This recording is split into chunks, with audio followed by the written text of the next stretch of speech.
فيها كابتن طارق نجم كبير. الدوري السعودي بيحقق طموحات كابتن طارق انت امتى؟ والله الحمد لله، طبعا لاعب محترف والعرض الجيد يكون في طموح اللاعب.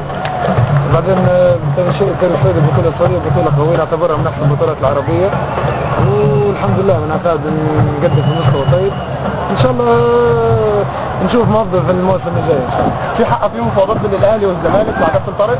والله حاليا مفيش حاجه رسميه، معناها حاجه رسميه، كلام صحف معناها كلام جرايد اشاعات، لكن شيء رسمي ما وصلنيش. انت ممكن تفكر تيجي تلعب في مصر؟ والله هذا لاعب محترف زي ما قلت لك، انا ما نعرفش العرض يكون في يلبي طموح اللاعب. لو بتفكر في مصر الاهلي ولا الزمالك؟ بامانه مش في مصر هي الاهلي والزمالك، عندك الاهلي والزمالك، والعرض يكون كويس، انا لاعب محترف زي ما قلت لك، العرض يلبي طموح اللاعب هو اللي يفكر فيه ويكون عرض جدي. هذا كلمه لجمهور مصر والجمهور النادي المصري البورسعيدي اللي بيقام عليه مباريات. طبعا جمهور مصر جمهور ذواق وجمهور غني عن التعريف، دائما بيشجع المنتخب ليبيا وبيشجع طارق الطيب، وبالذات جمهور المصري بورسعيد. ان شاء الله الدوره تكون موفقه وان شاء الله نمتعوا جمهور المصري ان شاء الله. طارق مهارته بتتكلم عنه. طارق بس عايزينك في الاخر تقول لنا مصري لافرز دوت كوم. مصري لافرز دوت كوم.